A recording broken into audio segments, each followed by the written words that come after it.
Space Oddstory is a storytelling game inspired by a very badly made sci-fi film and a couple of good ones. You will tell the brave tale of space exploration, one of nature, science, and the dark side of humanity, all from the actual lines of existing sci-fi films. You might colonize planets, save the human race, and forge extraordinary connections. But one thing is certain, what can go wrong will go wrong. To play, you will need one player board, one instruction manual, and a card deck of 15 agent cards, 12 anomaly cards, 43 void cards, and 154 meta cards. You will also need to prepare a 6-sided dice and a flat surface to lay all the cards on, so tidy your tea table. Agents. The agents are the characters of your story.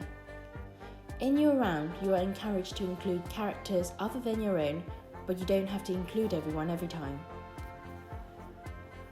Anomaly. An anomaly happens at the end of every round and pushes the story in a new direction. The player designated to the card must apply the content of the card to a specific scenario. For example here, the player must state what is on fire. Void. The void card is the question card drawn by the player of the round, who will choose the best answer from all of the meta cards given.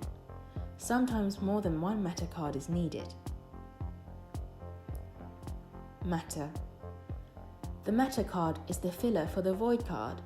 Each player submits one answer or two, depending on the number of blanks, to the void card's player, then draws one more meta card from the pile to replenish. Each player should always have 10 meta cards at any time. Place the board on the table and lay the anomaly and void cards on the allotted space on the board. Shuffle the meta and agent cards, then hand out 10 meta cards to each player and one agent card. Put the rest of the agent cards away and put the remaining meta cards on the board in a stack. All the players turn over their agent cards and reveal their characters. Once everybody remembers who is who, lay all the agent cards facing up on the board. The game is played in rounds. The number of rounds is decided by the number of players, so 3 players would be 3 rounds. To begin with, the player who last at a Mars bar will read out the opening scenario from the launch booklet. The players can collectively choose one scenario or roll the die to randomly select one. Round 1. After reading out the opening scene, the first round begins. The first player will take a void card and read it out loud. The other players will come up with their best answers from their meta cards and play it next to the void card. The void card holder will then choose the best answer, and best is subjective here. It can either be the most logical piece for the storyline or the most hilarious answer, and read the complete sentence again. All the other players remember to replenish their meta cards from the deck. Now, the first player has to tell the story that includes the chosen cards.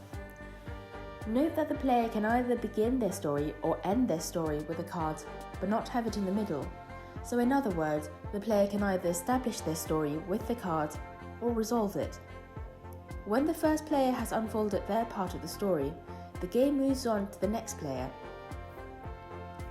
Each story or scene has to build on top of the previous ones, and it doesn't have to be strictly cause and effect, but just so there is a consistent and interconnected plot. Players have to include their own character in the story, but they are also strongly encouraged to involve other characters in their story. Anomaly. When the round is finished and all the players have had a scene, draw an anomaly card from the stack. The player who has just had their round reads out the card out loud. The anomaly is an ominous addition to the story, propelling the plot forward. The anomaly card must be incorporated into the next round's overall development. All the players roll the die once, and the player with the smallest number receives the anomaly card. This player must in their round specify the context of the anomaly card. The other players are encouraged to contribute and add fire to the gasoline, and we're all on the same ship after all. Further rounds. The second and further rounds work in the exact same way as the first. Remember that it's one round and then one anomaly card, followed by the next round. When the players have completed all their rounds, it is time for the finale, the last round of the game, and a denouement to your heroic space saga. Start by collecting all the agent cards and shuffle them, facing down. Now redistribute them amongst the players. You will likely end up with a different character than your own. Reveal the agent card, but only to yourself, so no public showing who's got who. The fate of your character that you have now is in your hands. You have to decide the ending for this individual alone. With this in mind, now as a collective, select an ending scenario from the land booklet. You can decide which one to choose the same way as you did for the launch scene. Once you've chosen, turn to the land scene. It will be read out by the same person who read the launch scene. And now the final round begins. In your turn, unwind and bring the story of your new given character to an end. You're still allowed to involve other characters, including your original one, in the process. When this is all done, take a moment as a group to look through all your cards and review your story. Did you save the human race? Or even just yourselves? Probably not, but a tale for prosperity, that's for sure.